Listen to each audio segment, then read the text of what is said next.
Resumen de la obra Guzmán de Alfarache Mateo Alemán.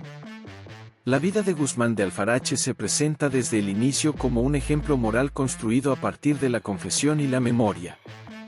El narrador, ya adulto y castigado por la justicia, decide relatar su existencia con el propósito de advertir a otros sobre los peligros del vicio, la ambición desmedida y la falta de rectitud. Desde esta perspectiva retrospectiva, Guzmán reconstruye sus primeros años, marcados por un origen deshonroso y por un entorno que sembró en él las semillas del engaño y la astucia. Guzmán nace en Sevilla, hijo de una mujer honrada en apariencia y de un padre de conducta dudosa, dedicado a negocios turbios y prácticas engañosas. El narrador explica que su padre, aunque mostraba prosperidad exterior, obtenía sus bienes mediante fraudes, estafas y tratos ilícitos. Esta figura paterna, más que ejemplo, se convierte en una advertencia temprana, aunque el niño Guzmán carece aún de juicio para comprenderlo. La muerte repentina del padre deja a la familia en una situación precaria y obliga a la madre a tomar decisiones que marcarán el destino del hijo. La madre de Guzmán, mujer astuta y orgullosa, intenta conservar una posición social que ya no puede sostener. Se esfuerza por aparentar riqueza y honra, aun cuando los recursos escasean. En ese ambiente de fingimiento, el joven aprende pronto el valor de la apariencia, la importancia de parecer más que de ser. La madre decide enviarlo a estudiar con la esperanza de mejorar su futuro, aunque en el fondo busca también librarse de una carga económica. Durante su infancia y adolescencia, Guzmán muestra una inteligencia despierta y una capacidad notable para observar el comportamiento humano. Aprende a detectar debilidades, contradicciones y deseos ajenos. Estas habilidades, que podrían haber servido para el bien, se orientan hacia la supervivencia y el aprovechamiento. En la escuela y en la convivencia cotidiana descubre la hipocresía de muchos adultos y la dureza del mundo, lo que refuerza su desconfianza hacia los demás. La situación económica se agrava tras un segundo matrimonio de la madre, que resulta fallido y termina en desgracia. Guzmán queda prácticamente solo, sin una guía firme ni un apoyo estable. Esta orfandad moral lo empuja a abandonar el hogar y lanzarse al camino, convencido de que la fortuna favorece a los audaces. Así comienza su vida errante, que él mismo describe como una sucesión de pruebas donde el hambre, la necesidad y la ambición gobiernan las decisiones.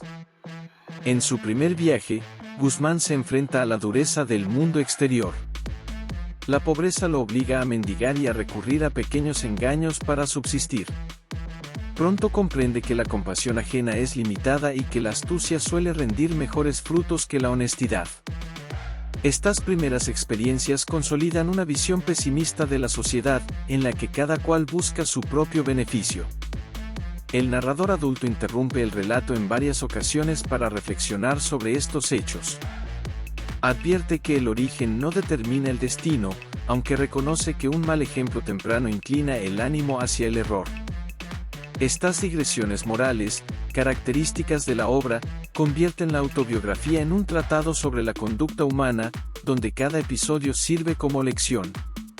La decisión firme de Guzmán de seguir adelante sin mirar atrás.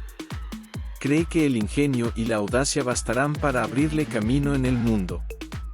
No sospecha aún la cadena de engaños, caídas y castigos que le esperan, ni que su vida terminará convertida en advertencia pública.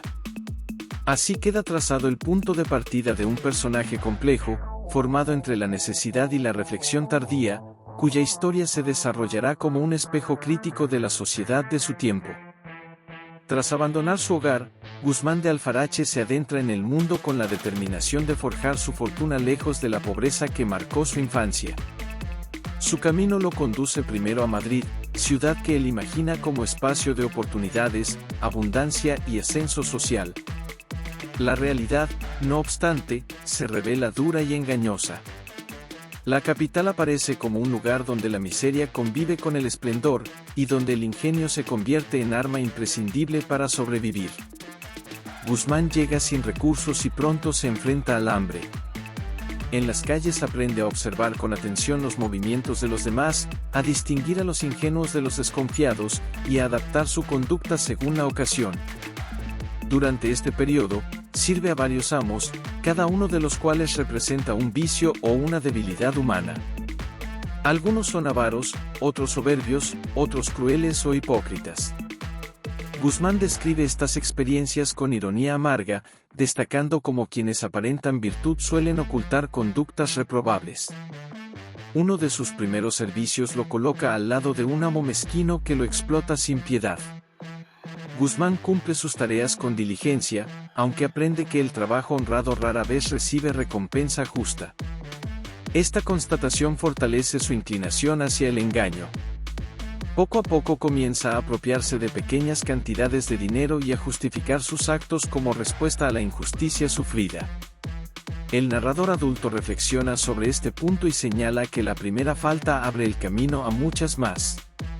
Más adelante, Guzmán entra en contacto con otros jóvenes que viven del fraude y la trampa. En su compañía descubre nuevas artimañas, juegos amañados, falsas promesas y discursos persuasivos destinados a engañar a los incautos. Estas prácticas, descritas con minucioso detalle, revelan la habilidad del protagonista para adaptarse a cualquier entorno. Guzmán se presenta a sí mismo como discípulo aplicado del vicio, consciente de que cada engaño lo aleja de la virtud, aunque en ese momento le parece el único medio para subsistir. La ciudad se convierte en una escuela moral inversa, donde se aprende más sobre la corrupción humana que sobre la rectitud. Guzmán observa cómo la justicia favorece a los poderosos y castiga a los débiles, lo que refuerza su visión crítica del orden social. A través de sus comentarios, Mateo Alemán construye una sátira severa de la sociedad urbana, en la que el honor se compra y se vende, y donde la apariencia pesa más que la verdad. Después de múltiples desengaños, Guzmán decide abandonar Madrid y continuar su camino. Sus pasos lo llevan por diversas ciudades españolas, en las que repite un mismo patrón: llegada esperanzada, enfrentamiento con la necesidad, recurso al engaño y huida final. En cada lugar acumula experiencias que aumentan su desconfianza y su habilidad para manipular a los demás. La vida errante lo endurece y refuerza su egoísmo. Durante estos viajes, el protagonista intercala reflexiones morales que revelan la conciencia tardía del narrador. Reconoce que el hábito del engaño se vuelve costumbre y que la costumbre termina dominando el alma. Aún así, insiste en que su relato no busca justificar sus actos, sino mostrar las consecuencias inevitables de una vida guiada por la astucia y la ambición. Guzmán está decidido a ampliar sus horizontes más allá de España. Convencido de que en otros países encontrará mejores oportunidades, se prepara para emprender viaje al extranjero. Esta decisión marca un nuevo giro en su vida, donde sus vicios se pondrán a prueba en escenarios distintos y más peligrosos. Así se cierra esta etapa de aprendizaje, en la que Guzmán ha dejado atrás la inocencia y ha abrazado plenamente el camino del engaño. Decidido a probar fortuna fuera de España, Guzmán de Alfarache emprende viaje hacia Italia, convencido de que el cambio de tierras traerá consigo mejores oportunidades. Su partida se halla impulsada por la idea de que los males sufridos hasta entonces obedecen más al lugar que a su propia conducta. Esta ilusión inicial se desvanece pronto, ya que el protagonista descubre que los vicios humanos se repiten bajo cualquier cielo y que la miseria moral no reconoce fronteras. El trayecto resulta penoso y lleno de privaciones. Guzmán experimenta el desprecio hacia el extranjero pobre y la dureza del camino, donde la caridad escasea y el engaño abunda. En cada parada aprende nuevas formas de sobrevivir, valiéndose de su ingenio y de su capacidad para adaptarse. El narrador adulto subraya que la necesidad empuja al hombre a acciones que en tiempos de abundancia habría condenado, reflexión que da al relato un tono severo y penitente. Ya en suelo italiano, Guzmán se instala primero en Roma, ciudad que admira por su grandeza exterior y su historia, aunque pronto observa la corrupción que se esconde tras los muros de iglesias y palacios. Sirve a diversos amos, algunos vinculados a la vida eclesiástica, cuyas conductas contradicen los valores que predican. Estas experiencias refuerzan su visión crítica sobre la hipocresía, tema central de la obra. Guzmán describe con ironía las contradicciones entre el discurso moral y la práctica cotidiana de quienes ostentan autoridad. la vida de servicio vuelve a mostrarse ingrata. Guzmán sufre humillaciones, retrasos en el pago y abusos constantes. En respuesta, perfecciona sus artes engañosas. Aprende a fingir devoción, humildad y obediencia, adaptando su comportamiento según convenga a sus intereses. Cada engaño se convierte en un ejercicio de astucia que fortalece su confianza en sí mismo y debilita su conciencia moral. El narrador confiesa que en ese momento confundía prudencia con malicia. A lo largo de su estancia en Italia, Guzmán entra en contacto con pícaros de diversas procedencias. Comparte con ellos historias, trucos y estrategias para aprovecharse de la credulidad ajena. Este intercambio de experiencias constituye una verdadera fraternidad del vicio, donde la inteligencia se pone al servicio del fraude. Guzmán reconoce que estas compañías afianzaron su inclinación hacia el mal, aunque entonces las consideraba una escuela necesaria para la supervivencia. Las ciudades italianas, descritas con detalle, se presentan como escenarios de lujo aparente y miseria real. Guzmán observa cómo la riqueza se concentra en pocas manos y cómo la mayoría lucha por subsistir. Esta desigualdad alimenta su resentimiento y refuerza su justificación del engaño como medio de compensación. El narrador adulto introduce aquí una reflexión amarga sobre la injusticia social y el daño que causa a las almas débiles. Tras una serie de fracasos y traiciones, Guzmán se ve envuelto en situaciones cada vez más peligrosas. El riesgo de ser descubierto y castigado aumenta, lo que lo obliga a huir una vez más. Esta constante fuga se convierte en símbolo de su vida errante, siempre en movimiento, siempre perseguido por las consecuencias de sus actos. Guzmán reconoce que la inquietud y el temor lo acompañan incluso en los momentos de aparente éxito. Con una reflexión profunda sobre la experiencia italiana, Guzmán admite que el viaje, lejos de mejorar su condición moral, confirmó sus peores inclinaciones. Comprende, desde la distancia del narrador arrepentido, que el cambio verdadero no depende del lugar, sino del interior del individuo. Esta lección, aprendida demasiado tarde, prepara el terreno para una etapa aún más oscura de su vida, en la que las faltas se volverán más graves y el castigo más cercano.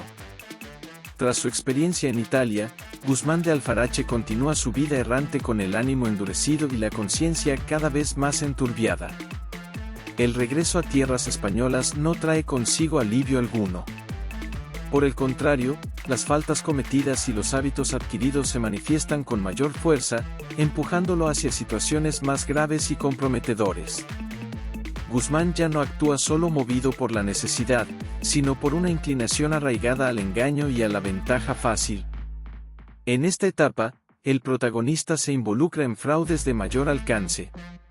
Sus artimañas dejan de ser simples hurtos o engaños menores y se convierten en acciones premeditadas que perjudican seriamente a otros. Guzmán demuestra una capacidad notable para la simulación, adoptando identidades falsas y construyendo relatos convincentes que le permiten ganarse la confianza de sus víctimas. El narrador adulto observa con severidad este periodo, reconociendo que el vicio, cuando se cultiva, exige cada vez mayores excesos. Durante sus desplazamientos, Guzmán experimenta una breve apariencia de estabilidad.